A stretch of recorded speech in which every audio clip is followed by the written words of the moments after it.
Hi, in this video our essay prompt is: it is now possible for scientists and tourists to travel to remote natural environments such as the South Pole.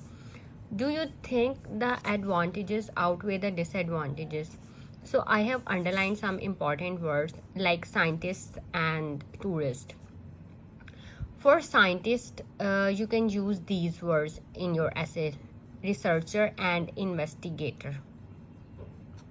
Okay, so these two words are synonyms for this word scientist. And for tourist, you can use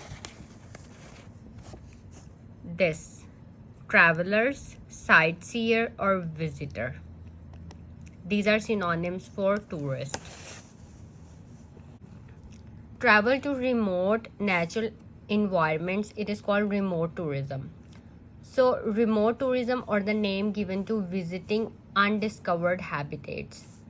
So for remote natural environments, you can write this word: visiting undiscovered habitats. This is a topic related vocabulary word. And you can also write traveling to remote locations, remote voyages, inaccessible sites, and remotely located places.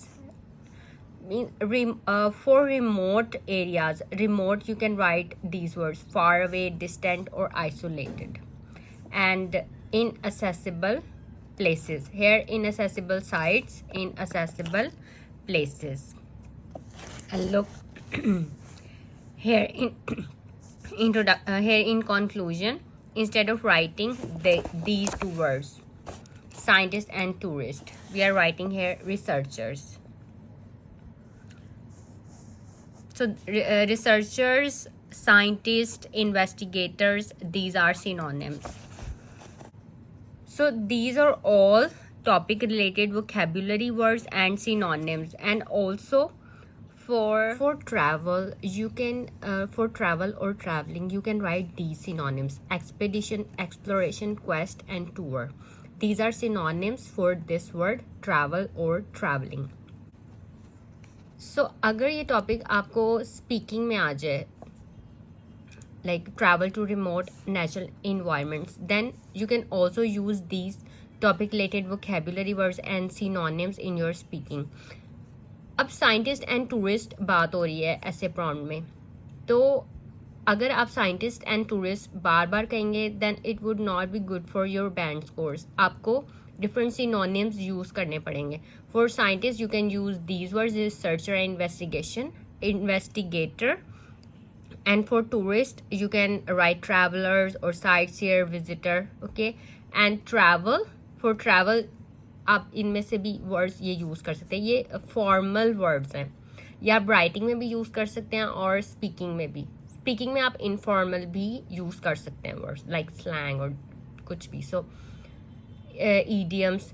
So for travel, you can use these words: expedition, exploration, quest, tour. And for remote means far away, means जो दूर होती हैं जगह, far away, distant, isolated. So undiscovered, कुछ जो जैसे south pole में जो है जगह वो अनडिस्कवर्ड है. So that's why we are using this word undiscovered habitats. Visiting, travel, instead of writing travel, we are writing here visiting. And remote, instead of writing remote, we are writing here undiscovered habitats. ये topic related vocabulary word है. Natural environments, instead of writing natural environments, we are writing habitats. Okay, so voyages, remote voyages, inaccessible sites, कि जिन तक पहुंचना मुश्किल होता है. इसी की कोलोकेशन inaccessible की places, sites and places, these are synonyms. So inaccessible sites, inaccessible places. So just learn these words. और अगर ये आपको राइटिंग में आ जाए तो आप ये वर्ड्स यूज़ करके अपना जो ओपिनियन है उसको बता सकते हैं कि वाकई आपने सोचते हैं कैसे कि the advantages outweigh the disadvantages. आपने इसमें एडवांटेजेस और डिसएडवांटेजेस डिस्कस करनी है. और अगर स्पीकिंग में से रिलेटेड पूछा जाए, then you can speak on this topic. और अगर ये रीडिंग में आ जाइए टॉपिक, क्योंकि रीडिंग में भी ऐसे पैसेजेस आ सकते हैं, वॉयजेस, क्योंकि south pole, discover the south pole, इस तरह की जो हैं रीडिंग पैसेजेस भी आ सकते हैं और आते हैं। तो आपको इन वर्ड्स के बारे में इंफॉर्मेशन होनी चाहिए, क्योंकि अगर आपको इन वर्ड्स के सिनोनिम्स नहीं, इनके मीनिंग्स नहीं पता होंगे, then how would you be able to understand the passage, और आप किस तरह से आंसर करेंगे अपना रीडिंग पैसेज। रीडिंग के लिए भी आपकी वोकैबुलरी बहुत अच्छी होनी चाहिए, आपकी इंग्लिश बहुत अच्छी होनी चाहिए। Okay, so that's all for this topic. If you have any questions you can ask me in comments.